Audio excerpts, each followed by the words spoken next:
So settle in, class, settle in. Look, good afternoon. Thank you all for being here. All the places that you can be today. You taking time out to come hang out with me. That matters to me and the people of Chicago. So thank you very much, and I'm looking forward to catching up. We'll start right in front. Sia. Oh, wow. Can you talk about the migrant issue and what is your policy? What are you going to do? I mean, it seems like it's a little bit scattered. It's a broad question. You could probably talk half an hour, but can you talk about, in the immediate future, what might you be doing? Yeah. So look, it's not just simply my strategy or my policy. As all of you know, that this policy was put into place 40 years ago. Mayor Harold Washington had the foresight and understanding of the importance of connecting great migrations to migrations in general. And Chicago has always been the preferred destination for many people across the globe. And so, look, the city of Chicago is responding to this national dynamic that, of course, that we still are pushing the federal government to lean in a little bit more to provide the support that is needed, whether it's in Houston, Chicago, New York, all over the globe, all over the country, or Denver.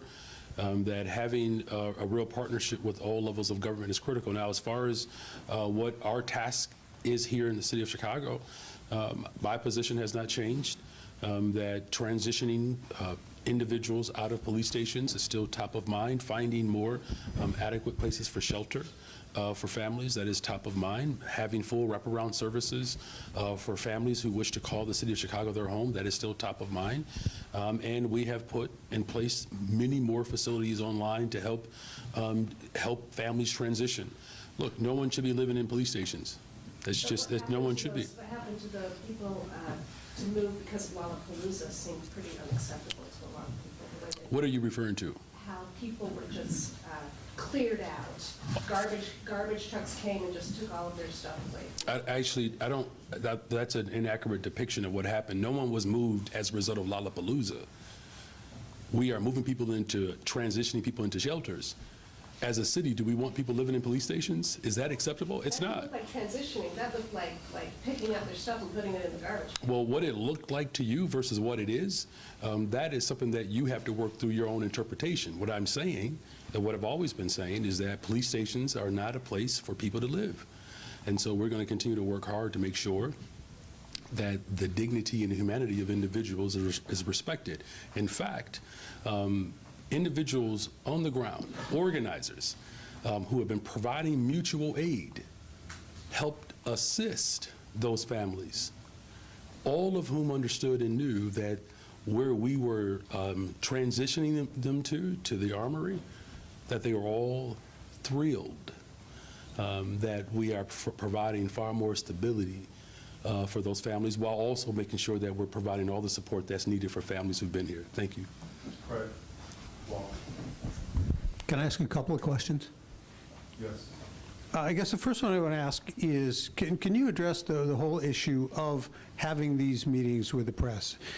When I look at the press releases that come out on a nightly basis, it seems approximately 90% of the emails say B-roll only. That might not seem to people out in the public as being accountable and responsible and asking questions about what's going on in the city you're leaving. So why aren't we seeing you out more often to take questions like today, which we appreciate?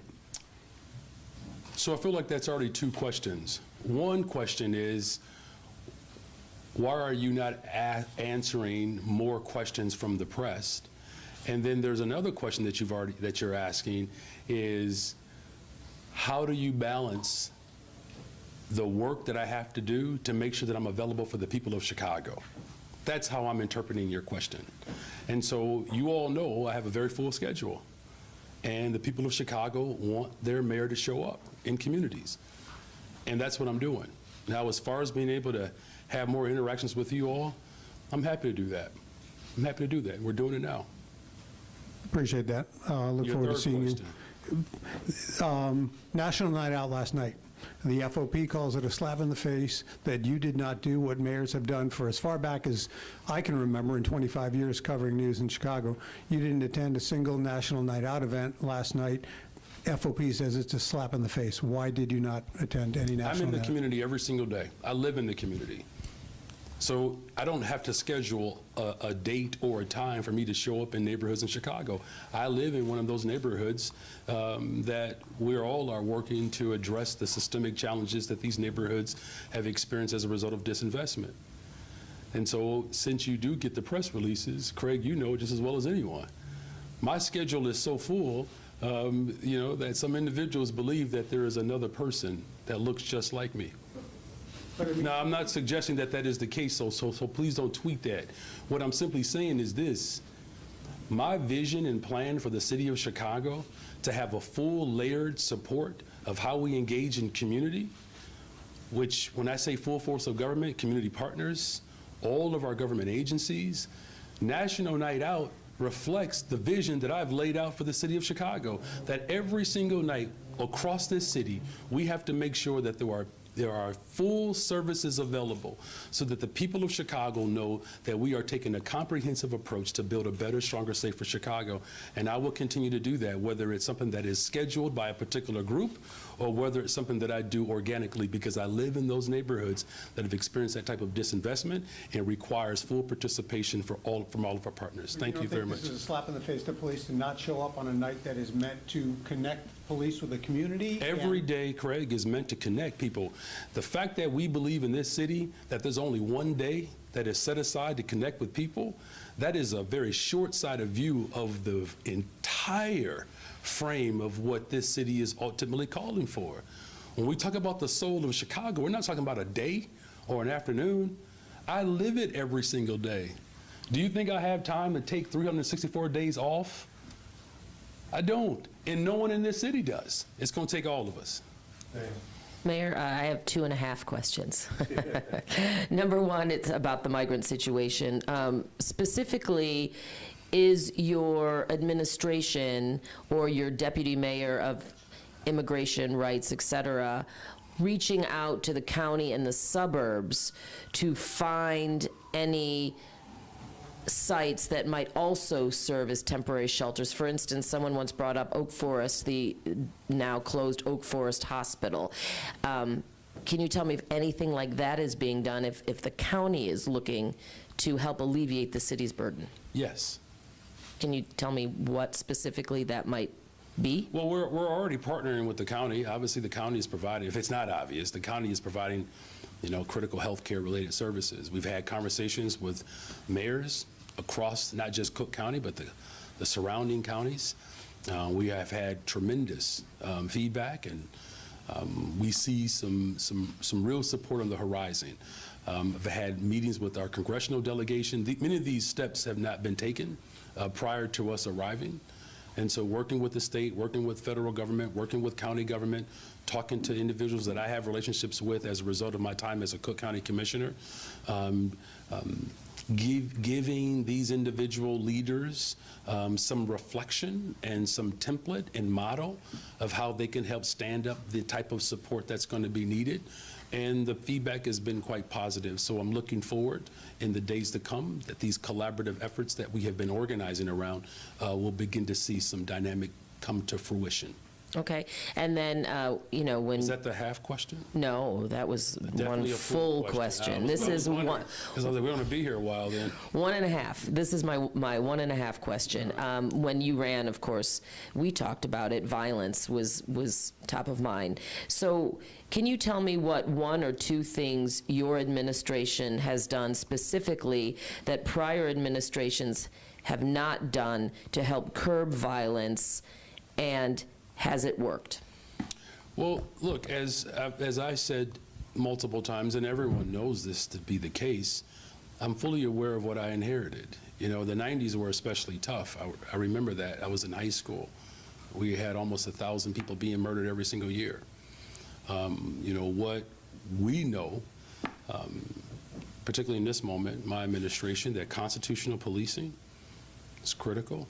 And so I really appreciate, very much so, how many of our law enforcement rank and file members have really stepped up to be more of a system of care and calm versus a system that has unfortunately been deemed to be far more harsh and severe.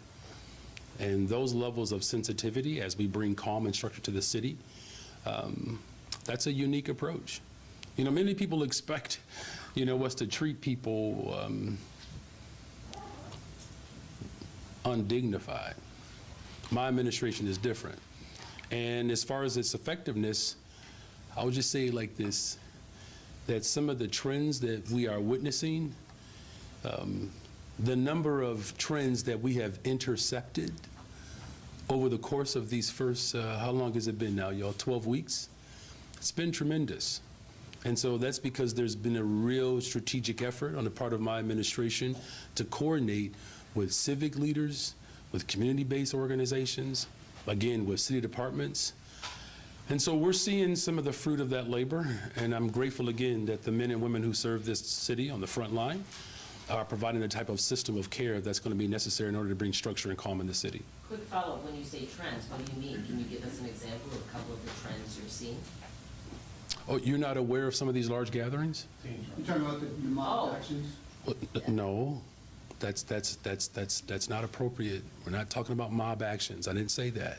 What happened Sunday? Okay, hold on a second, okay? Respectfully, these large gatherings, That caused damage. these large gatherings, just hold on a second, y'all. I promise you, we have time to talk. It's important that we speak of these dynamics in an appropriate way. This is not to obfuscate what is actually taking place, but we have to be very careful when we use language to describe certain behavior. There's history in this city. I mean, to refer to children as like baby Al Capones is not appropriate. So let me finish, please, okay? What I'm saying is that when you ask for very specific examples, there have been other attempts to have large gatherings, and we've intercepted those attempts. Mary Ann, do you have a question? I just need to follow up, were those children sitting there? I don't know how old all these individuals were. I don't. I do know that the system of care that we are building to bring structure and calm to the city of Chicago, to make sure that no harm comes to any resident of this city, that we're very much committed to building that better, stronger, safer city. Have you interviewed the police superintendent finalists, and have you talked to them about this weekend violence? In fact, this last weekend, a 47 shot, 5 fatally, and how they might deal with it? So thank you for that question. It's a very good question. So we're going through a process now where we are setting up time to take a very thorough, deliberate, detailed approach to how we make this final decision. And so I'm looking forward to the presentations that these 3 individuals will provide. And it's important that we're intentional and that we take our time so that we make the right decision.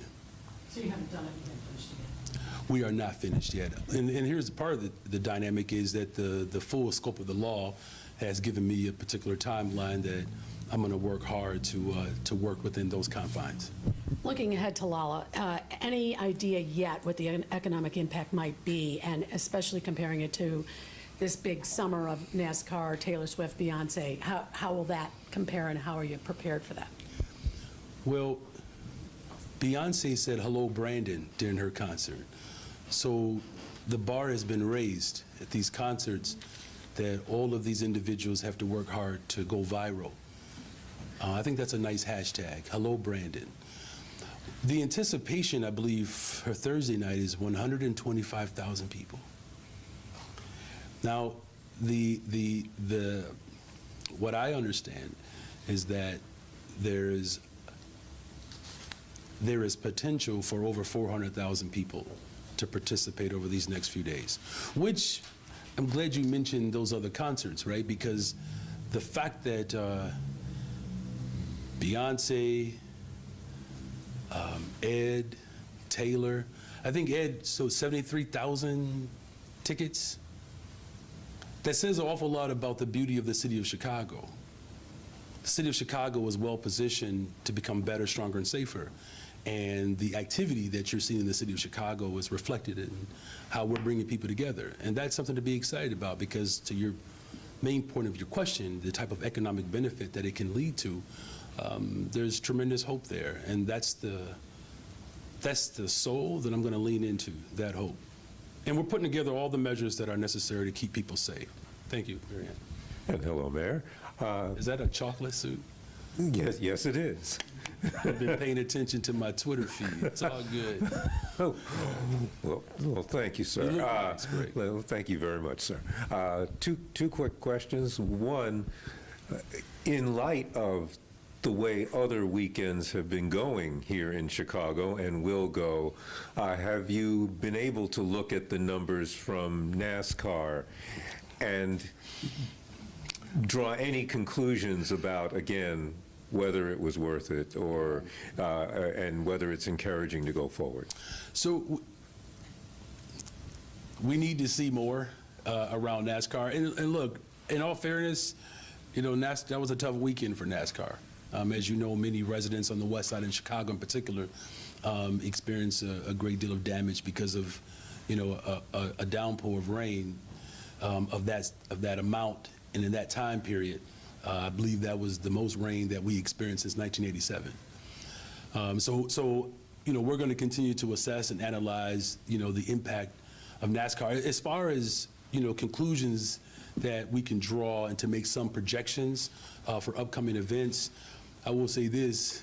You know, I know some of you all know that I spent a few hours in Boston and I had a chance to talk to a lot of corporate leaders in industry, particularly green technology, life sciences, biotech, all the dynamics that I campaign on, clean energy, and many of these corporations are very much excited and interested in expanding and setting up shop in the city of Chicago. We have the best universities, we have a talented workforce, lakefront, 2 airports, trains, you know, black men who wear chocolate suits. I mean, we got it all here in Chicago.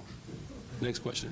Yeah, and I want to ask you a little bit about Bring Chicago Home, because during the subject matter hearing that was held, there was talk about perhaps making an adjustment in the type of tax, that right now it's kind of a threshold tax. You go over the threshold by $1 and it's a completely different, and the idea of a marginalized tax was raised during the hearing.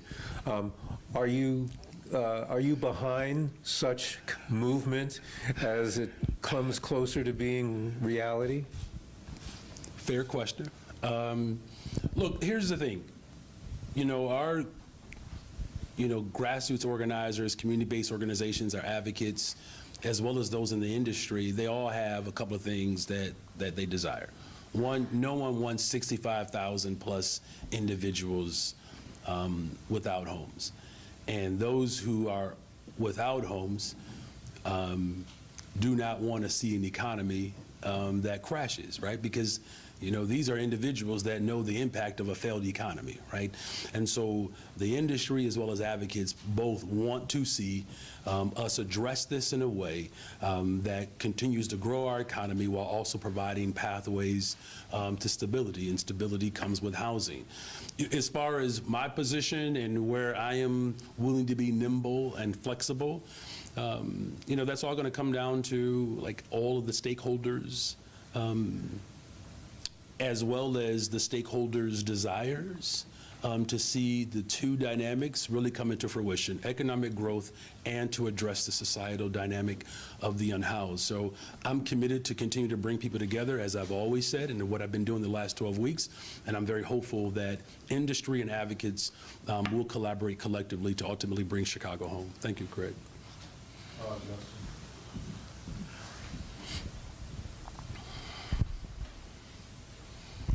Hey, Mayor.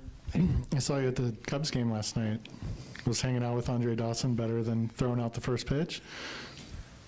That's not my question. That's Okay, I mean, come on. I'm just giving you a chance to gloat here. I got real questions, though. You know. Well, look, I'll say this. I am the first mayor in the history of Chicago. I might be the first executive in the history of Chicago to throw a split-finger fastball, and it was a strike. Look, Andre Dawson is great. The 90s were tough. I mean, bless him. And I just happened to have on that jersey last night, so it was cool. My sons were with me, and that's important to me, right? Spending time not just watching a baseball game, but spending time with my two sons. My daughter was not interested. That's another story. But thank you for acknowledging that, because it's important that every now and then as mayor, I actually get a chance to watch a half of an inning with my sons. It was beautiful, so thank you. And they're winning, too. That always helps, but go ahead. So, Gia Biaggi announced that she's leaving Monday. Marisa Navarro's left. It's a little bit before the timeline that you had asked them to give you as you ramp up your own administration. Like, where are we on hiring some people into commissioner level positions that of your own people, building out your own team? Where are we?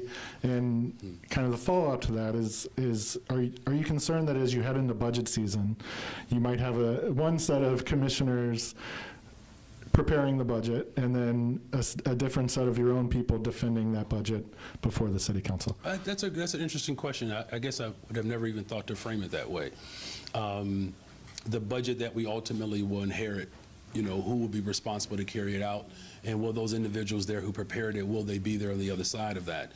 Look, I asked folks to provide up to 3 months. Now, if something happens before then they're well within their rights, to make other considerations. And, Gia and Marissa, very talented Chicagoans, and I wish them the best. Now, the team that I'm assembling, it's an impressive team. I'll just be quite frank with you. And it's not because, anything about me in particular, outside of the vision that I'm providing for the city of Chicago, but I'm looking for people who are competent, compassionate, and collaborative. That standard has not changed. I've said that for the last several months. To build a better, stronger, safer Chicago, you need those three dynamics. I'm not writing a book on that, by the way, but it would be a good chapter in someone else's book. But the talent in the city of Chicago is amazing. Mary Richardson, Laurie coming out of retirement, John Roberson, Rich Gaitis. We have some of the sharpest, brightest intellectuals as well as grassroots organizers. Jen Johnson, Kenya Merritt, Garen Gatewood. I mean, this is truly a. How do we refer to it in basketball? Well, I think it was it LeBron that started to build the super teams, or was that KJ? What was the Boston Celtics? Was that like Kevin Garnett, Ray Allen? Right? Who else was on that team? Paul Pierce. Yeah, we're building a super team here. There's not one individual that can win you a championship. You know they won a championship the very first year that they started, so are you going to be able to do that in the budget? I really love your optimism. And then the second question, so, you obviously met with Kevin Warren of the Bears last week. Yeah. I know that you guys had pushed back that you made no formal pitch to them to keep them in the city, but, what is the conversation? Eventually, if you want to keep them here, you have to kind of talk about what the options are. Where do we stand on that? Do you guys plan to discuss alternate sites beyond Soldier Field with them? Well, what the plan is to keep lines of communication open. And I don't want us to take light of that, because something that I've learned in my work to get to this point is listening to people and hearing their values. That's the best position to be in order to come to a conclusion that works for everyone. As far as getting to specifics, I mean, these are relationships that I'm learning quickly. We'll get there. I believe it's inevitable that we ultimately will have conversations that will be far more guided and specific. But in the meantime, it's just an understanding that the history of the Chicago Bears and what the people of Chicago want to see, that those interests have to align. And so the early parts of our conversations have certainly put us in the position to have another one. And that's a good thing, right? I mean, if there is ever a breakdown and we're not talking, then we should be concerned. It's like being in a marriage. When my wife stops talking, it means the conversation is over. So right now the conversation isn't over because we're still talking. Hi, Mayor. Nice to see you. Hi. So I guess the question relating to crime is, you've talked a lot about it. Have you heard what you're going to do going forward with regards to parents and with regards to their children? Summer is almost over and school's almost starting. So when we talk about school safety, what do you think is next in terms of making kids feel safe to go to school? There's a lot of concern about that coming up. Thank you, Mayor. You're welcome. Well, look, the conversation around safety, it has to be holistic, right? And so, you know, the type of looming threats that Chicagoans have endured over the course of decades now, the threat of school closures, the threat of not having enough educators, all right, you know, obviously the threat of disinvestment, that all of that plays a part in, you know, the insecurity that sometimes gets perpetuated. And so what my approach has been is to create some real stabilization, and I said this repeatedly, that having leadership, CPS, Chicago Public Schools, CPD, Chicago Police Department, our community-based organizations, pushing for sustainable community schools that have created real safe spaces for not just educational growth, but real community participation and involvement, that has to be our commitment, and it is, and it remains. And so I know the concerns are real. You know, as you all know, that I'm a parent. I believe I'm the first mayor in modern history to send their children to the Chicago Public Schools, right? And so having investments and making sure that families, to your point, and children feel absolutely secure in every aspect, it is top of mind, and it requires all of our systems of care to work collaboratively. But thank you for that question. Is everybody okay so far? Okay, good. Hi, Mayor. Was wondering, was your office aware of the domestic battery accusation involving interim police chief Fred Waller, or Superintendent Fred Waller, and what are your thoughts on that case?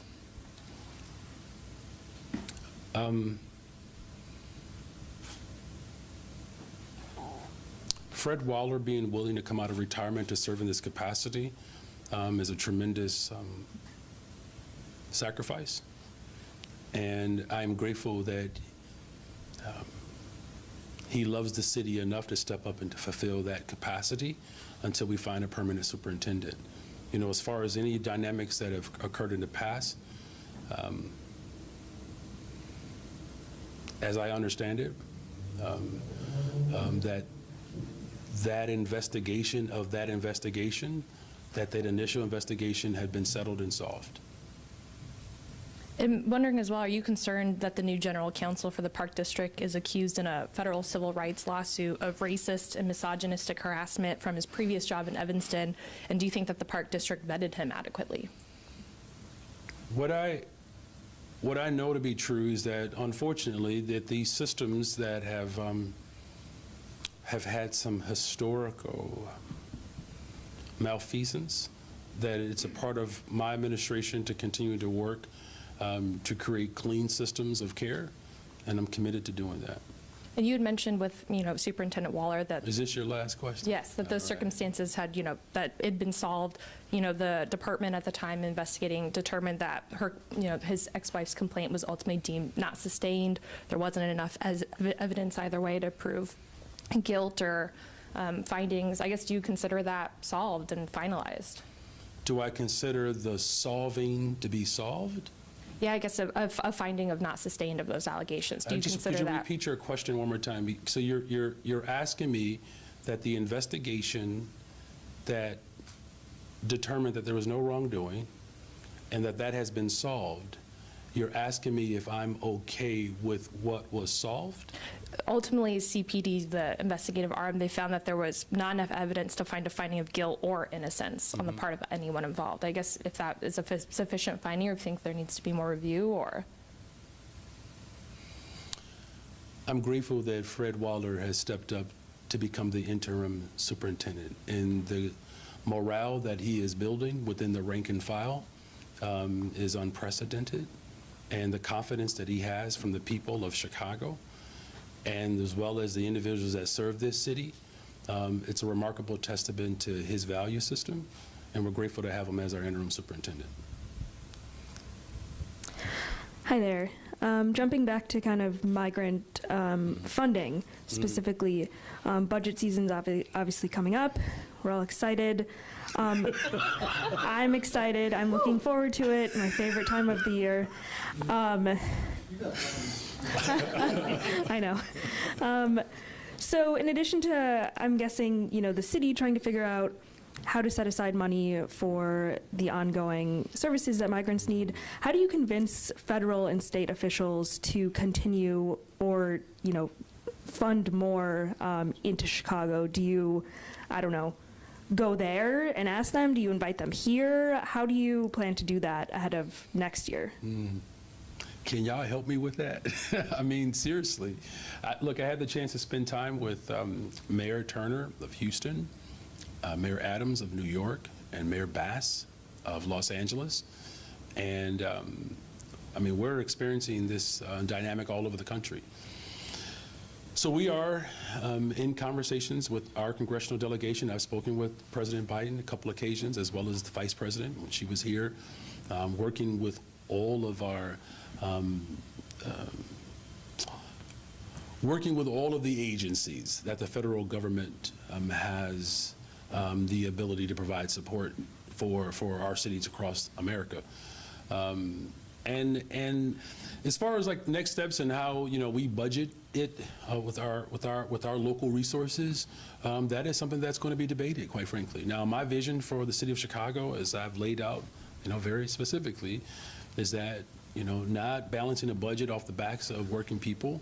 I'm committed to that, making sure that we're making critical investments to bring about a better, stronger, safer Chicago. That's healthcare, education, transportation, housing, good paying jobs, an environment that speaks to justice, right? That responds to the real crisis that we are experiencing. I'm still committed to all of that. And I met with everybody. I met with Congressman Delia Ramirez recently, Congressman Garcia, Congressman Jackson is coming in today. I've spoken with both of our senators. I'm working. And I will say this, I do appreciate you all being patient with my administration. I do, and I know you all want to interact more with me, and we'll figure that out. But our brother's working every day. Switching topics, what's your position on the proposed $402 million people's gas rate hike, which comes out to be about an extra $12 a month for customers? Do you see it as necessary to move toward clean energy, or? We have to move towards cleaner energy, so that's, I'll go ahead and answer your third question first. We have to move towards cleaner energy, and again, that's why I was grateful the time that I had with some really innovative thinkers around the globe around how Chicago can be a hub for that, and people are excited about bringing those businesses to the corporations and being the headquarters right here in Chicago. As far as ComEd and this particular dynamic, this proposal, look, if there's any mayor that knows the challenges of being able to pay your utilities, I'm that dude.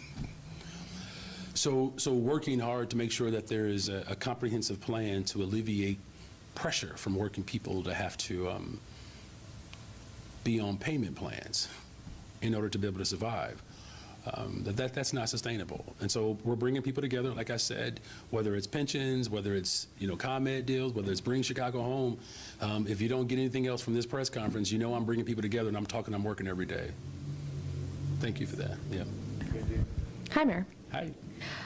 Could you give us some more specifics about what additional security and transit measures will be in place at Lollapalooza, given that the festival is allowing 15,000 more attendees per day? The OEMC, first of all, they've done a remarkable job over the course of these 12 weeks of getting me up to speed. As far as the specifics, most of the operation or operations that we've put forth, Sueños Fest, again, these other major concerts, using all of our utilities, and, officers on bikes, making sure that there are consistent checkpoints so that we're able to better manage, where people are flowing, that those particular dynamics are well in place. Scaling up, of course, because we are anticipating a larger crowd, but I am confident that the structures that have been put in place is going to make for an incredible, these next 5 days. Have a question. Do you plan to attend?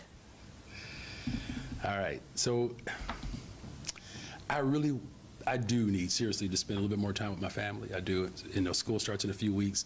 But I hear that there are some people who want to meet me. I mean, because here's the thing, though. It's like within your first 12 weeks, it's like Dennis Rodman, it's Andre Dawson, Beyonce is saying hello to me. It did make me blush a little bit. So now, like, I'm becoming popular because other major stars are saying, like, what's going on in Chicago, that people are excited about it. So, I'll spend a little time there, but, this weekend, my team has worked very hard. I don't want to tell anyone, but, I might be able to go to an amusement park this weekend and celebrate with my family. My second real question. There's a lot of discussion over the past year about the city turning over public spaces, public parks, to private interests for things like music festivals, for NASCAR, and whether or how the city could be getting more out of these private interests. Do you share those concerns about public access to public parks and how long private interests are taking over those spaces? And do you plan on returning to those private interests to try to get more for the city? I hope it's not a surprise. This next statement should not be breaking news. I believe in public accommodations. The good of the public has to be maintained and protected so that we can ultimately serve the interest of people. And because we have such a beautiful landscape, I understand why there are corporations that want to have access to these spaces. There's been some discussion about how to do this in a balanced, constructive way with some consistency. And so those dynamics are being explored with great sensitivity. Good afternoon, Mayor. Good afternoon. So as far as, on the migrants, I had a question, which is, in New York, the mayor, Eric Adams, is actively telling migrants, don't come here, we can't guarantee that we'll be able to shelter you.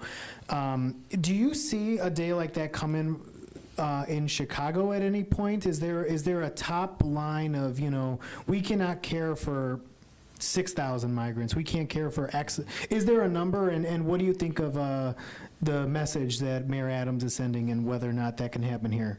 Look, I had a chance to spend some time, like I said, with 3 other mayors of the larger cities in America. And, what New York has embraced over these last several months, I believe they're up to almost 100,000 migrants. And so, I can't speak for his decision, but I certainly, have used his, as well as Mayor Bass's and Mayor Turner's experiences as a way to reflect on that very question. And here's what I'm committed to doing. Honoring the law of being a sanctuary city, and building systems of care that provide a pathway with dignity for individuals who are seeking refuge and hope here in the city of Chicago to find a real experience that leads them to a healthy life. As we build that structure, I'll be better prepared and positioned to be able to have an assessment on how we move forward beyond that point. Now, as I said before, I don't remember who asked this question. I think it might have been you, about talking to other villages around the city of Chicago and the collar counties. What I'm encouraged by is that people recognize that it is not just on the city of Chicago to hold this moment, that we all get to play a part, and people are responding to those calls, and we're looking forward to building the type of consensus that's going to be needed so that we don't necessarily have to rely upon one city to respond to this moment. I have a separate topic, but I just want to follow up on this about, Andre Vasquez, Alderman Andre Vasquez was talking about, the concern that as the Democratic National Convention comes up next year, we're going to have people, Texas, ramping up the amount of migrants that we have. So, we have these logistical challenges, and then we also have our ideals, and balancing those is a challenge. But it sounds like you are weighing that and what it looks like practically, too. Well, what it looks like, in a practical way, I mean, that's something that, I was weighing April 4th.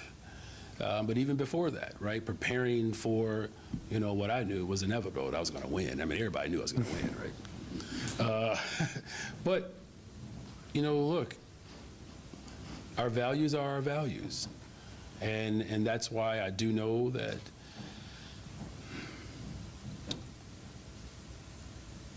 using this moment and this opportunity to have hard conversations that this city has been retreating and avoiding, I'm not going to flinch. And here's why. Look, we just did a full scope of closed schools. I asked my team to go back, look one more time, just to see what's available. The harm and the damage that I inherited because of a political decision that was rushed. You have schools now that are in the middle of neighborhoods that have $12, $14, $15 million of damage. Now, I know there's a couple of publications that have done some stories on this. I didn't need 10 years to take place in order for us to be able to project this outcome. We said it then. It was racist. To get back to AD's question, this move to privatization has caused tremendous pain and harm in this city. And when I'm going across this city, working hard every day, talking to every single neighbor that I can come across, they recognize that in this moment, we have to have these tough conversations about how our neighborhoods have been divided. That's one reason why I'm pushing back and challenging how we characterize these moments. I don't want 20 years from now, the next generation to look at how we cover this moment and say, what were they thinking? It's why I invoked George Wallace. The comments that he made 50 years, 60 years ago, saying that getting at the root causes of crime, that President Johnson was making excuses that a 10-year-old boy, black boy, did not have enough watermelon to eat. Now imagine if they would have gotten at the root causes 50 years ago. And so I'm glad you raised that question, because it's important for us to not just simply think about the practical response in this moment. Quite frankly, that's not the hardest part of the job. The challenge in this moment is to make sure that we don't repeat the sins and the failures of the previous administrations and the previous generation. And so whether we find all of the right spaces for families, the fact of the matter is we have 25 buildings that have been gone unattended in the middle of people's neighborhoods. Darn right people should be upset. They should be. I'm mad.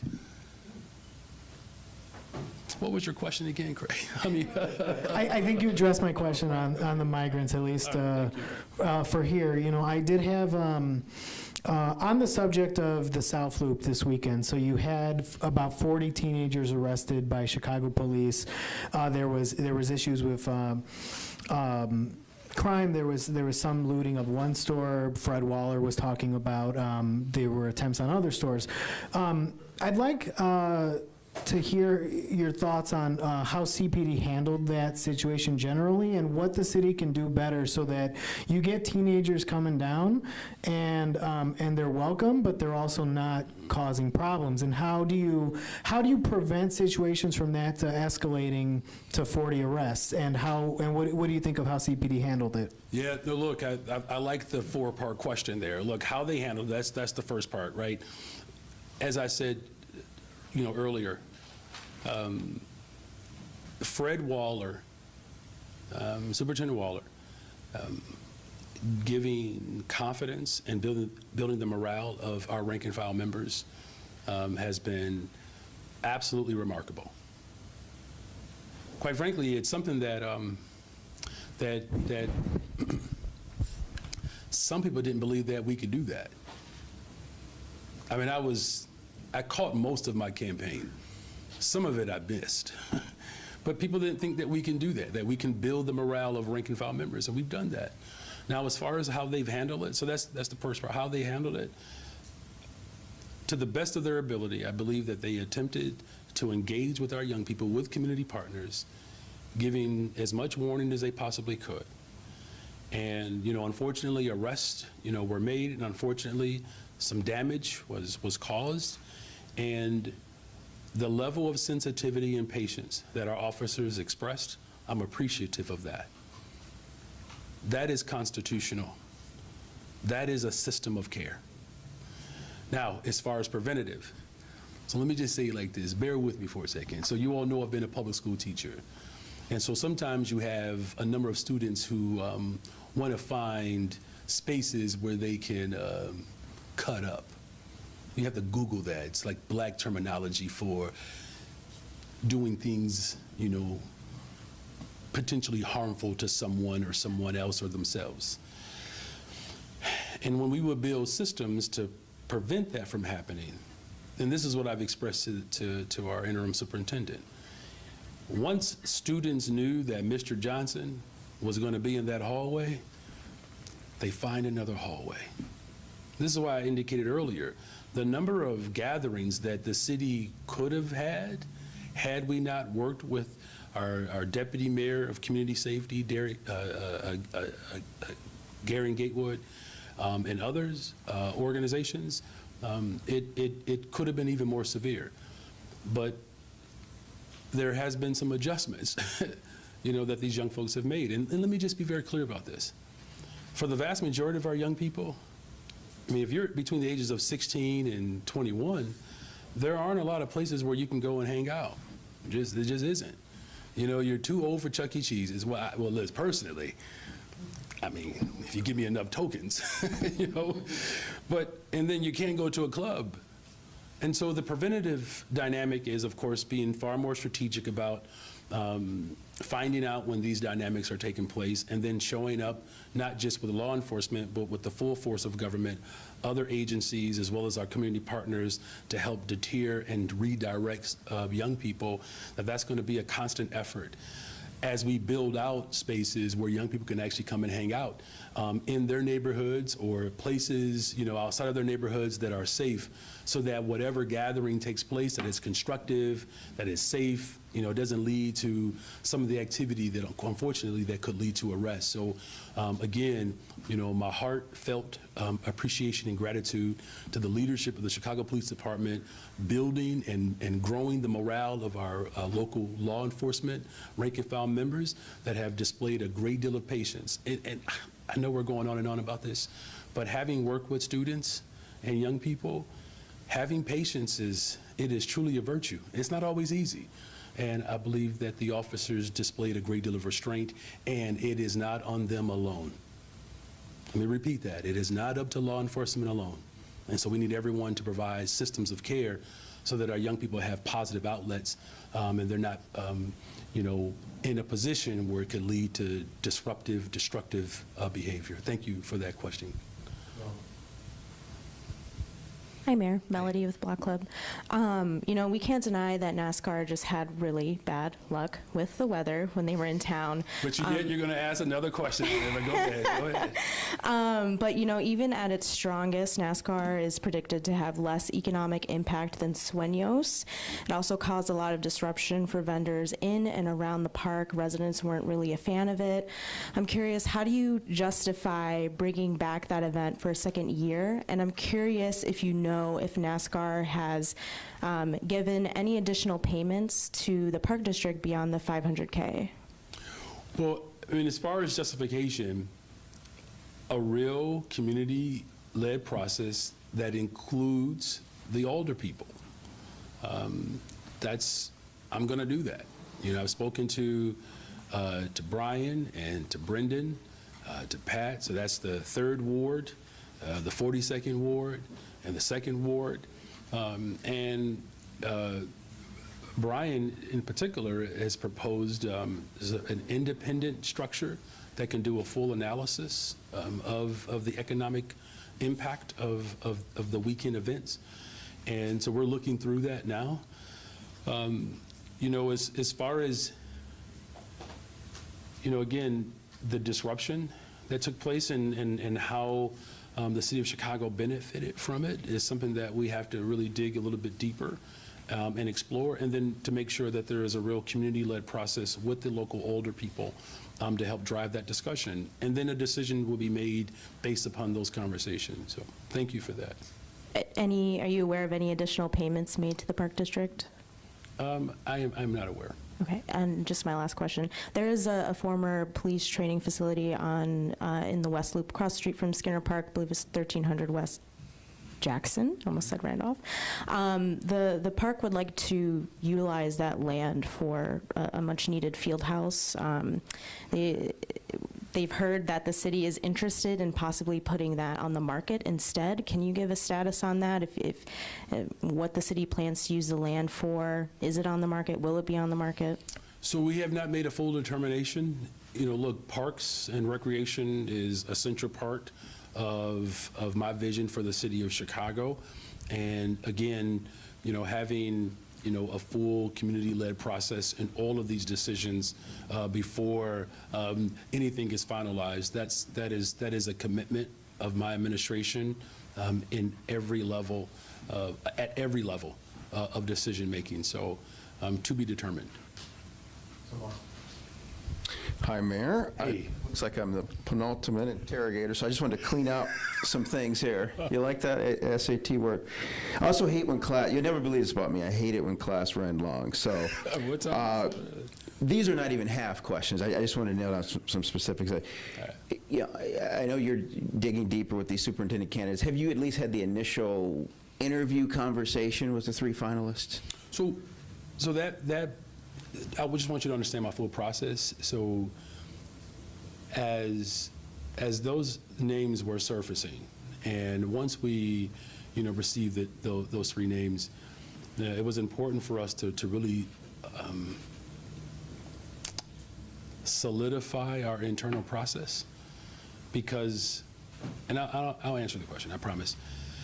But I just want to make sure that I frame it the way in which I believe the people of Chicago care about, right? Because just by the way, it's not like every day, when I'm moving around the neighborhood that people are asking my timeline on the superintendent. However, too many decisions in this city have been rushed decisions. Now, I know there's a timeline. I do get that, and I'm going to work within the scope of that. But this is one of the most important hires, that you all will assess. And having a process that establishes like a clear understanding of what the people of Chicago want and need, I want to make sure that whatever decision that we made and whomever we decide to hire, that the people of Chicago are very clear about how that decision was made. And so those initial conversations with the 3 candidates will begin shortly. Okay. And again, I just hope this isn't penalized against me. Do you sense the Bears are close to making their decision?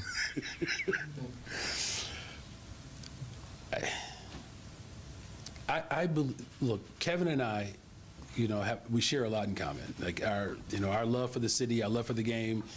And, as far as, their timeline, how long is this lease still? Like 10 years? I mean, I don't mean any disrespect to you or anybody else. I'm just saying they got 10 years before they can move. I mean, I think there might be a clause where they can leave in 5, but again, I get why, and this is not a slight against you. I do understand, though, why you're asking for a timeline or how soon, because this city has become accustomed to these type of decisions being made in a moment's notice. I'm a different mayor, you all. I am. I'm going to take my time, because getting it right is important, because what I don't want is that you all push me to rush a decision to then come back to tag me for making a decision too soon that people don't ultimately like. At the very least, that whatever decision I made, that I didn't take it lightly. And I believe the Bears understand that and appreciate that. And, within the next 5 to 10 years, I guess we got to come up with something. Okay, so here was my non-yes or no question. Some members of City Council, including Jeanette Taylor, say there are tons of issues outside migrant shelters, sex trafficking, drug deals, prostitution. What is the city's plan sort of to deal with what's going on outside the shelters? And how much is the city spending on overtime dealing with these issues? Now, as far as how much the city is spending as a whole on overtime, I think that has already been reported. Specifically with migrants, though. Breaking down the budget, about where overtime is ultimately being, paid, I guess if you just want that, we can get that to you, but I don't believe that's the way the budget works, As far as what the city is doing about it, we're addressing it like every other, challenge that we have in the city. I've had great conversations with our older persons, including, alderperson, Jeanette Taylor. She's a friend, and when these dynamics were presented to us, DFSS as well as Chicago Police Department have, interacted, with these particular spaces, creating some real clear guidelines and some restrictions.